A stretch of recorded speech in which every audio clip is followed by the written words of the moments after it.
Good morning students. विषय के online channel में आप लोगों का बहुत स्वागत है। बच्चों, आप लोगों को संस्कृत पढ़ना बहुत बोरिंग लगता है और बोरिंग ना भी लगे तो बहुत सारे लोग कहते हैं संस्कृत पढ़ करके फ़ायदा ही क्या है, इसलिए मन नहीं होती है। लेकिन संस्कृत सभी भाषाओं की जननी है। जिसने संस्कृत पर अपना एकाधिकार कर लिया, जो संस्कृत बोलने में दक्ष हो गया, वो संसार की किसी भी भाषा को आसानी से सीख सकता है।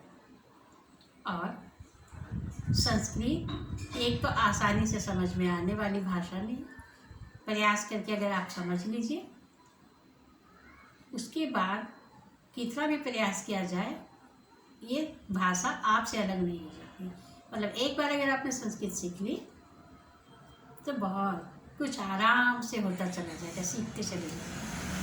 तो इस संस्कृत पाठ्य पुस्तक में से आज मैं आप लोग को चैप्टर 4 कल्पतरु के बारे में पढ़ाने जा रही हूँ। कल्पतरु बाद में पढ़ाऊँगी, पहले मैं आप लोगों को बता देती हूँ।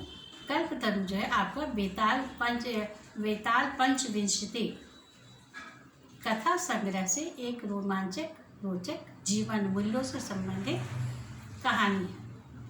वेताल पंचविंशति, वेताल 25 मेरा महाराजा विक्रमादित्य की कहानी है।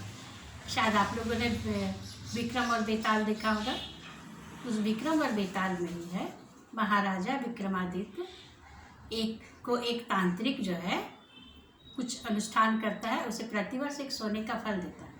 और सोने का फल मतलब विक्रमादित्य के ऊपर कुछ शनि महाराज का प्रकोप हो गया था, तो उसे बचने के लिए, अपने राज्य को बचाने के लिए उन्होंने कोई तांत्रिक अनुष्ठान किया था। तो एक तांत्रिक उनको सोने का फल देता है और उसे कहता है कि शमशान से एक शव मुर्दा को लेकर के आए। तो ये विक्रमादित्य शमशान में जाते हैं, शव को, मुर्दे को अपने कंधे पर लाद करके लाते हैं। उसी ये शव पर बेताल जो कि भूत होता है उस पर सवार हो जाता है और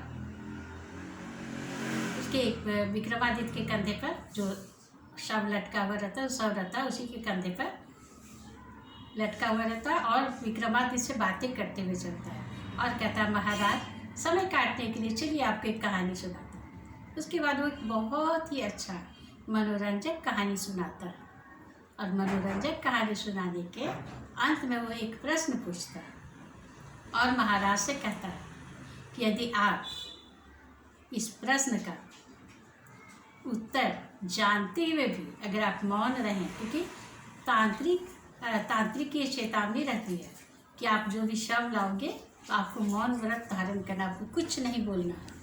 तो बेताल कहते हैं, बेताल उसी के मौन को तोड़ने के लिए उसके सर पर सवार होकर के एक कहानी सुनाता है और अंत में एक प्रश्न देता है और विक्रमादित्य से कहता है कि अगर आप इस सवाल का जवाब जानते हुए भी अगर आप इस प्रश्न का उत्तर नहीं दोगे तो आपका सिर टुकड़े टुकड़े हो जाएगा।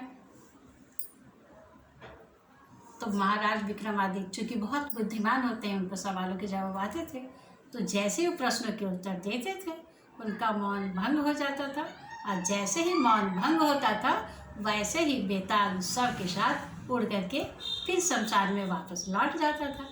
तो इसी प्रकार चलते चलते 25 क्रम ऐसा हुआ था, इसलिए इस ग्रंथ का नाम वेताल पंचविंशति रखा गया। और कल्पतरु जो है वो भी आपके इसी कहानी का एक भाग है, जिसमें बहुत अच्छी बात, मनुष्य के लिए सहायता करनी चाहिए। सिर्फ अपने आप के पास धन संग्रह करके रखना ये उचित नहीं है, यही आपको बताया गया। तब तक ये आप इसको पढ़िएगा बच्चों। आज का आपका होमवर्क है रीड चैप्टर 4। बैक साइड में बहुत सारी स्टोरी दी हुई है, चैप्टर के बैक साइड में read chapter 4 and learn word meaning. तब तक के लिए खुश रहिए। धन्यवाद।